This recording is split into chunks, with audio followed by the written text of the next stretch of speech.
I knew something was off when the office fridge stopped keeping cold and the coffee machine shorted out. Twice in one damn week. I'd been running facilities and logistics at Hartley Tech for 16 years. Nothing flashy, but the place ran on time. Mailroom, HVAC, supply orders, vendor tracking. I ran it like a metronome. And now wires were melting and invoices were lagging? That didn't happen on my watch. My name's Roy. I'm 51, live in Beaverton, Oregon. I don't make noise. I make sure the walls don't fall down. Kellen showed up right after the second outage. Director of Growth Strategy, whatever the hell that meant.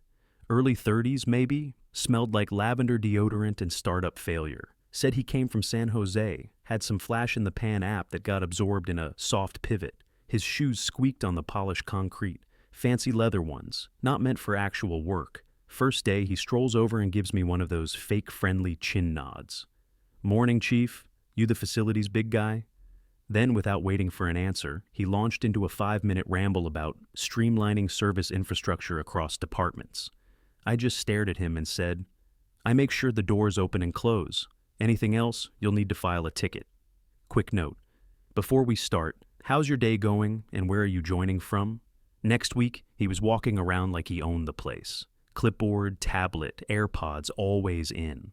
I watched him give my tech lead, Vince, some nonsense about operational alignment goals.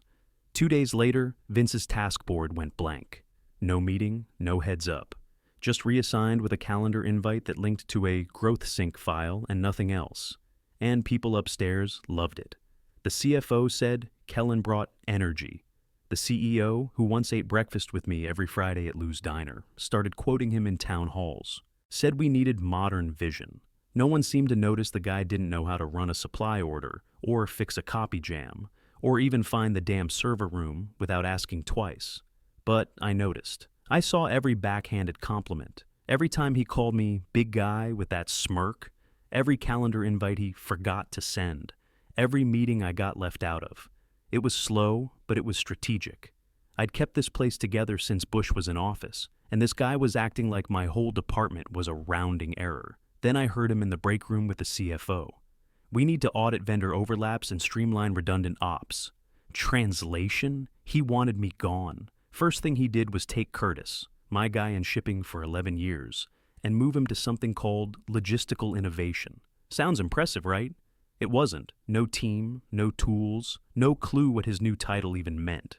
Just a cubicle on the 3rd floor next to the bathroom supply closet and a shared login for a dashboard that didn't exist. Kellen dropped the news like it was a promotion. "We're unlocking potential here," he told Curtis, while patting him on the back like he was sending him off to basic training. Curtis nodded, said thanks, then called me after lunch and asked what the hell logistical innovation even did. I didn't have an answer. Next week it was Vince, my best tech lead. Kellen moved him into cross-functional system integration, which, again, didn't exist until maybe 4 days before. No desk, no equipment handoff, no roadmap.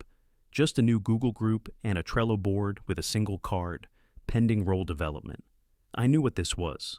Classic tech play. Strip people from their anchors, make them feel useless, then cut them when nobody's looking. So I didn't argue. I got quiet. I started documenting. Every line item that didn't match. Every vendor invoice that skipped my review process. Every calendar invite that disappeared before a meeting. Kellen liked to play cute with invite permissions. Send something at 10:42, cancel at 11:10, then claim I missed it. One Friday, I brought up a budget slip during the morning staff sync. Real casual. "Hey, quick note, looks like we double paid December's catering quote. Just flagging it." Kellen looked up from his laptop, all polished confidence. "Roy, I think you're pulling from old vendor data. We shifted those numbers after the Q4 check-in." I already knew that was a lie. I'd printed the original invoice 2 nights earlier, but the CEO didn't flinch. He just nodded, didn't even look at me, and said, "Let's not get into the weeds. Move forward." That was the moment, right there. My gut went still. That man used to split hash browns with me every week at Lou's, and now I wasn't even worth a damn glance. So I smiled, said, "Copy that," and wrote a little note in the corner of my notepad. Catering overcharge, $8,200. No explanation. That night, it went into a folder on my home desktop titled Misuse of Authority, Q2, Q3 Timeline. Next couple weeks, the optimizations ramped up. Procurement team got merged with vendor relations, meaning 3 out of 5 people had their tasks reassigned, but no idea who they reported to. The print technician, Tony, guy with arthritis in both hands, was suddenly expected to manage all IT asset returns. Hadn't logged into an MDM system in his life. I kept my head down and watched it unfold like a damn slow-motion car wreck. Then came the real tell. The CEO's assistant started asking me to step out before Kellen gave his project updates. No warning, no explanation, just, "Roy, would you mind giving us a few minutes?" And suddenly the guy who built the entire facility's workflow, who handled disaster planning for 15 buildings, was treated like dead air. That week, a shipping invoice came through with a line item for vendor transition fee, 10 grand. No details, just that phrase. I flagged it. Sent a message to the controller, no response. So I got out of Slack, opened a spreadsheet, and started color coding. Blue for financial discrepancies, red for access revocations, yellow for missing invites and email deletions. I dug into the audit logs myself, found meeting titles that had been changed after the fact, entire threads archived mid-conversation. Every night, I backed up what I could, screenshots, PDFs, email headers. I wasn't just being paranoid. This was methodical. Kellen was greasing the rails, one step at a time, erasing my fingerprints from the building I helped hold together. I didn't say a word to Curtis or Vince. They were already busy chasing their own job descriptions. That was part of Kellen's strategy. Scatter the herd, then pick off the stragglers. But I had one advantage he didn't. I knew every vendor EIN, every routing rule, every buried maintenance contract. I'd set half of them up myself. And now I had the receipts. Kellen thought I was done, that I'd checked out. He'd walk past me in the hallway with that slick little head nod, like we were old pals sharing some inside joke. I just kept my clipboard steady and my eyes lower than his shoes. Let him believe it, I still did my job, on paper, responded to tickets, ran checks, made the printers hum. But under the surface, I shifted gears. First call I made was to Carla. She'd left corporate compliance 2 years ago, semi-retired. I helped her daughter land a receptionist gig back in 19. Not through HR, not officially, just made a few nudges, got her past the resume pile. I knew Carla wouldn't forget that. I messaged her late, real casual. "Hey, hope the knee's doing better. Got a few weird invoice tags I'd love your eyes on." She replied the next morning. One line, "Send what you got." While I filtered emails and flagged Slack deletions, I sent out another quiet signal. Jared, in finance. He owed me. 3 years ago, he fat-fingered a vendor payment. 12 grand went out to a furniture supplier instead of a print firm. I caught it, fixed it, buried it. He never forgot. I didn't ask him for anything major, just slid him a message. Doing a little shadow budget audit. Need a sanity check on Q2 catering and marketing charges. 10 minutes later, "You working on something?" I replied, "Just sniffing around. We'll keep you posted." Next was Ben, board advisor. I hadn't talked to him in a while, but we'd had history. Watched his dog for a week when his wife had surgery in Portland, summer of 17. Still sent me Christmas cards. I invited him to lunch. Nothing fancy, just burgers at a local spot near campus. We talked about retirement planning, his grandkid, the Mariners bullpen. Then I dropped it in lightly. "By the way, you ever hear of a guy billing $4,800 for a lunch meeting?" Ben raised an eyebrow. "Depends on the lunch." I slid a paper across the table. "Strategic Pivot Lunch. Vendor's name is Milo Chambers." Ben frowned. "That's a name I've heard before, not in the good way." "He's Kellen's old roommate." Ben didn't say a word, just leaned back and tapped his fingers once against the table. That was enough. I didn't push. I didn't need them to act. I just dropped breadcrumbs. Meanwhile, I kept sorting. Screenshots of Slack threads that disappeared hours after Kellen reacted with a thumbs up. Vendor entries with overlapping EINs. Same tax ID, different business names. Expense logs with phrases like synergistic off-site alignment. That one covered 2 nights at a vineyard in Hood River. Not even pretending to hide it. I found a billing loop where the same tech consultant submitted 2 invoices in the same week. One under his LLC, one under a shell corp with a name 2 letters off. Both approved, both paid. The file on my desktop had grown from a folder to a full drive partition. I labeled it Clean. KT Operations Audit. No drama, just facts. I got smart with storage. Split it, one copy on a hard drive in my garage, another in a private cloud folder. Passwords locked, file names bland. Carla started checking in weekly. Anything new? Jared started forwarding flagged approvals with no comment. Ben sent a one-line email on a Thursday night. Keep building your case. Timing's everything. So I did. I came in early, left late. Let Kellen think he'd broken me into compliance. Meanwhile, I watched. I watched him pass off catered lunches with influencers as corporate branding research. Watched his pet projects soak up 30 grand with no results. Watched my old reports waste away in departments that didn't exist. He thought I was just another legacy guy waiting to get sunsetted. I was building the weather system that was going to wash him out. I was in the AV room patching a busted HDMI port when I heard him through the vent. Thin voice, full tech bro whisper. You keep legacy guys like Roy around just long enough to drain their know-how. Then sunset 'em. Sunset me. Like I was a porch light somebody forgot to turn off. I didn't move. Just let the screwdriver rest on the floor while I listened to him keep talking. He was in the small conference room above me, pitching something. Probably to the CEO. His voice had that smug rhythm it always got when he was close to closing a deal.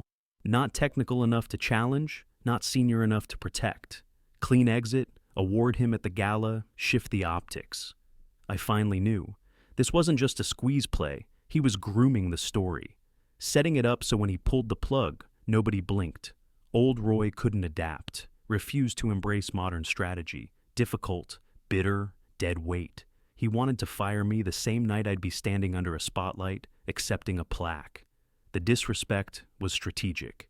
That afternoon, HR ghosted me. Not a call, not an email. The PTO tracker I'd used for over a decade suddenly showed 0 hours logged, access denied, my network folder, gone, email rules deleted, admin permissions stripped one by one.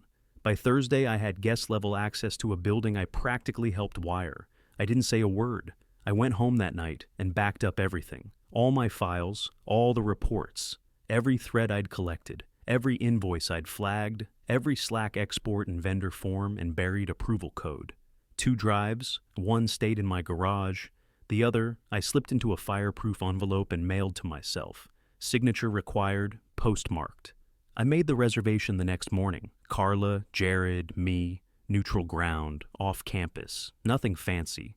Just a steakhouse 2 exits south off I-5. Private booths, cash accepted, no company eyes. When I messaged Carla, she replied, "He's going to try it at the Gala." I sent back, "I know, let's prep." Jared was harder to reach. I finally pinned him down after hours. He answered the phone with a cautious, "Yeah? You're in?" Silence. Then a low exhale. "Yeah, I've got the spreadsheets ready, but this better be tight." "It's tight. We're just putting it in front of the right face." He didn't ask which face. He didn't have to. I'd already made one more call. Ben didn't explain, just said, "There's something you should see. Might be worth your time to attend the Gala after all." He said he'd think about it, which from Ben meant yes. Meanwhile, Kellen was busy, floating through the building like he was already running the company. New title in his email footer, Strategic Vision and Ops Efficiency. 2 promotions deep and still, didn't know where the utility closet key was. He even started preening for the Gala. I caught him in the back hallway, rehearsing a speech in front of a glass wall. He was practicing hand gestures. The award? That was just a prop. He needed a backdrop for his little power grab. I didn't care about the damn plaque. I cared about the pattern, the way he rewrote the story before the facts even showed up. But I had the facts, and I had the people. Let him think he'd already won. I had one move left, and it wasn't a fight. It was a correction. We met at a diner off I-82, the kind of place with cracked vinyl booths and a jukebox that hadn't worked since Bush Sr. The air smelled like burnt bacon and secrets. Perfect. Jared was already there, hunched in the corner, tie loosened, sweating into his coffee like he was being watched. He looked up, didn't smile. "Thought you'd bring backup." I slid the manila file across the table, thin, labeled, tagged. "Start on page 17. He flipped it open, scanned a line, then froze. Is this Kellen's girlfriend? Yep, I said. She's listed as lead on the Gala catering invoice. Different name, same LinkedIn profile. Tied to his old startup, same billing address. Jared flipped faster. Jesus, you got timestamps? I've got everything. Initials, dates, invoice loops, Slack logs, EINs. She filed the invoice 3 days before the vendor was even announced, and she's never catered a thing before in her life. He reached into his coat, pulled out his phone, started tapping. I let him. Is this just one bad invoice, or? It's a system, I said. Layered approval routing, split PO chains, shared vendor names with mismatched tax records. At least 50 grand in the last 2 quarters, routed through personal ties. He blinked hard, like he'd just swallowed battery acid. You're telling me? I'm not telling you anything, I cut in. I'm showing you. That's the difference. He sat back, rubbing the crease between his eyes. Why now? Because he's trying to burn me at the gala, publicly, while the lights are on and everyone's clapping. Jared laughed once, dry. That's cold. No, I said. It's calculated. He picked the file back up, thumbed through the color-coded tabs. What's your play here? I looked him dead in the eye. I don't need a promotion. He waited. I need him gone, quietly, properly. He nodded once. No fireworks, no noise, no headlines, just a quiet correction. I want the system to fix itself like it's supposed to. He flipped to the final tab. This is tight, Roy. Tighter than it needs to be. You'll find 3 duplicates on invoice routing, 2 shell vendors with identical service scopes, and 1 Slack thread where he directly refers to the Gala award as a PR shield. Jared looked up again, slower this time. I'll make sure corporate knows. You'll route it through Ben? He's already sniffing around. He asked for access to audit logs yesterday. Didn't go through me. Then he's seen enough. The waitress came over, topped off the coffee, gave us that look. Curious, but too tired to care. We didn't order food. Jared closed the folder, slid it back across. You sure you don't want something out of this?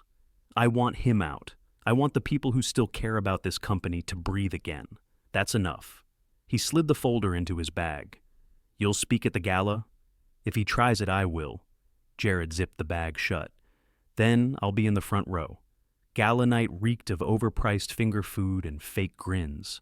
Every handshake felt like a pitch. Every smile was checking for cameras. I wore black, not stylish, tactical. No flair to catch the eye. Just presence. Kellen was already floating when I got there. Hair gelled, suit slim, voice turned up just loud enough to be heard in every cluster. He worked the room like he'd rehearsed it in a mirror, which he probably had. The plaques were laid out along a linen-draped table. Mine was dead center. Legacy Leadership Award, Roy Dalton. Funny how they still planned to hand it to me before pushing me off the ledge. 5 minutes before showtime, I was backstage, waiting for my cue. That's when he slid in, Kellen, alone, like he wanted the moment. He leaned close, breath smelling like mint and ego. Enjoy this, Roy. Last time under the lights. I didn't blink, didn't speak. Just looked him straight in the face and gave him nothing. Let him walk out thinking he'd just delivered the final blow. Stage lights hit, the room hushed. Kellen stepped up first, like he owned the whole damn operation. He launched into some speech about resilience and vision, and honoring legacy while building the future. Pure fluff. People nodded. They always do when they don't want to look confused.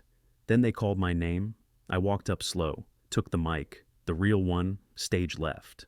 But I reached for the backup too, second mic in my hand, every eye on me. I cleared my throat. Quick change to tonight's program, I said, voice steady. Apparently, I've been let go. Gasps. Chairs shifted. One woman actually dropped her glass. Center stage, Kellen froze mid-pose, smile flickering like someone had yanked the plug. I didn't look at him. I didn't need to. From the crowd, one man stepped forward. Gray suit, no name tag. Most people didn't recognize him. I did. The CEO of the parent company, my ace. I hadn't told anyone he'd be there. He walked up without rush, took the second mic from my hand, looked right at Kellen. Actually, he said, voice calm but sharp. Kellen's done here. You could have heard a napkin drop. Kellen stammered. Excuse me? The CEO didn't blink. We'll address it formally Monday. For now, you're no longer representing Hartley Tech or its affiliates in any capacity. Kellen's eyes darted toward the exit, then back at me. I didn't move, didn't smile. I just stepped back from the mic and let it all land. The room imploded, not loud, just pressure. Like the oxygen had been sucked out and everyone forgot how to blink. Kellen's mouth opened, no sound. Then, finally, "This is political!" The CEO didn't flinch, just pulled a manila folder from under his arm like it was a subpoena, flipped it open. "You authorized $183,000 to a firm registered under Bryce Alden. No conflict disclosure, no competitive bid, no internal review." Kellen's face went sheet white, then bright red like someone flipped a switch. "That's not accurate. Bryce runs an advisory group." "He's your roommate," the CEO cut in. "Same home address listed on a shared lease filed 6 months ago." Murmurs. People shifted in their seats, trying not to look too eager. I stood off to the side, watching, listening. Kellen stepped forward. "This isn't due process. You're making decisions based on incomplete." "Your badge, Kellen," the CEO said. Silence. Kellen looked around for backup. Nobody moved. "I'm not," he started, voice breaking. "Badge," the CEO repeated. Security didn't rush him. They didn't touch him. 2 of them just stepped up, polite but solid. Kellen's hand trembled as he reached into his coat, pulled the badge off his lanyard, and dropped it into the CEO's open palm. That was it. No cuffs, no yelling, just the heavy thud of disgrace landing on a linoleum floor. He walked out slow, eyes down. The door clicked behind him like a coffin lid. Then the questions started. Who else knew about this? When did it start? Is this isolated? A reporter near the back raised her phone, started live streaming. Too late for damage control. The room was already flooded. Someone turned to me. "Roy, did you know about this?" I stepped toward the mic. Not rushed, not dramatic, just clear. "I gave the right people what they needed," I said, when they needed it. That's all. No speech, no gloating, just facts, just closure. I stepped down, left the plaque on the table untouched. Let the cleanup begin. By Monday morning, the building was still buzzing like a shorted-out circuit. People walked slower, whispered more, avoided eye contact. Then the internal memo dropped. Effective immediately, CEO Alan Weathers will be stepping back for health reasons. Translation? He bailed before the rest hit the fan. By 10 a.m., I got the call, direct line. No assistant, no pleasantries. "We need you to help stabilize operations." I didn't skip a beat. Full access or no dice. Silence. Then, "Understood." I hung up, grabbed my badge, and walked straight through the front doors like I never left. My old office door still had the nameplate, but inside, it had been stripped of everything useful. Darren's intern, some college kid who posted productivity quotes on Slack, had left behind an unopened La Croix and a fake succulent in a gold pot. Both went in the trash. I sat down, powered up my system, and watched the back end load. My admin panel was still there. Every dashboard, every control point. Good. I didn't waste time. That afternoon, I shut down 7 consultant contracts. All fluff vendors Kellen had slipped through with vision-based deliverables. I pulled each one, line by line, and terminated the PO streams. Then I revoked 4 executive project accesses. Quietly, no warnings, no meetings, just access denied. One tried calling me. "Roy, we had a shared initiative with growth strategy." "No longer active," I said. "You'll get a memo." Click. I didn't fire anybody. Didn't storm in with security. I just started cleaning house, one login at a time. By 3 p.m., 2 innovation fellows no longer had email accounts. By 5, the digital whiteboard used for cross-departmental brainstorming had been wiped and archived. I took special care with the systems Kellen had tampered with, rerouted them, rebuilt the workflows from scratch. I didn't trust his fingerprints on anything. Finance pinged me at 5:12. "Is this your doing?" I replied. "Stabilization phase. Expect more." No smiley face, no fluff. By end of day, I had the skeleton back in order. No noise, no disruption. Just clear air and clean lines. In the break room, people didn't say much, just gave small nods, respectful. Nobody asked what I was doing. They knew. I walked the halls like I belonged there because I did. And the ones who'd kept quiet while Kellen played God, they were already sweating. Good. There was still rot under the surface, but now I had the knife. A week later, I was back in a boardroom, this time at the top floor. Different air up there, cleaner, colder, fewer words. The interim CEO didn't waste time. We're resetting structure, no more solo operators. Every department's getting oversight, real oversight. He looked around the table. We're not patching anymore, we're rebuilding, and we need someone who understands the backbone of this place. Then he turned to me. Roy, you're the new chief strategy officer, board-facing, no middle management, just you. I didn't hesitate, just said one word. Yes. That was it. No handshake, no applause. Just a few quiet nods and back to business. I walked out of that room and went straight to my desk. First task? I reopened the mentorship program, the one Kellen killed and labeled Legacy Bloat. I brought back every name on the archived list. No fanfare, just login reinstatements and fresh invites. That was the start. Then came the removals. Quiet, clean, no pink slips, no HR theatrics, just calendar deletions, access shutdowns, meeting invites that disappeared like smoke. You could feel the shift. The air got heavier, then clearer. People stood taller in the halls, started making eye contact again. Slack channels started asking real questions, not just performative cheerleading. One junior analyst sent a report directly to me, skipped 3 levels of management, and she was right. Her numbers were sharp. I replied in 6 words. Good catch, run with it, approved. I didn't need anyone's approval now, and I didn't waste time justifying the cuts. If your value was a buzzword on a slide deck, you were already on borrowed time. The ones who played both sides during the Kellen era, I didn't come for them, not yet. But I watched, closely. Someone tried reviving one of Kellen's culture labs in a group thread. I deleted the channel mid-conversation. No warning, just gone. A director in marketing tried to push a vendor through without triple bid review. I blocked the PO, sent back a 2-word email. Not happening. They got the message. By Thursday, the ones who still had jobs started walking faster. Not from fear, from clarity.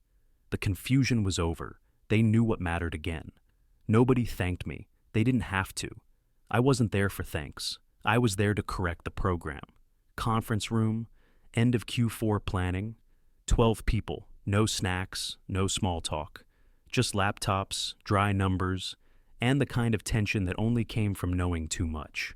I reviewed the last slide, closed my laptop, looked around the table. Let's correct the program. 5 words, that was it. No applause, no fanfare, just a shift in posture, pens down, eyes up. They knew what I meant. The rot was gone. The ones who stuck it out, the ones who came in early, cleaned up other people's messes, never got credit for the fires they put out. Those folks finally had air, real room to move. The ones who played both sides, I didn't come for them. I left them right where they were, gave them rope, watched from a distance. Some tried to pivot, latch on to new buzzwords, sneak back into relevance. I let them try, didn't lift a finger, didn't need to. I didn't want a statue, didn't need a banner. Hell, they could cancel the damn plaque for all I cared. I just needed peace. 1 week later, the first set of numbers came through. Margins were up, vendor bleed was down, budget was in line, tight, clean, predictable. Projects actually started finishing, on time, under budget. People showed up to meetings prepared, not posturing, not politicking, just doing the work. The back channels went quiet. The whispering stopped when I walked by. Now, they nodded, kept it short, professional, respectful. I didn't smile. I didn't need to.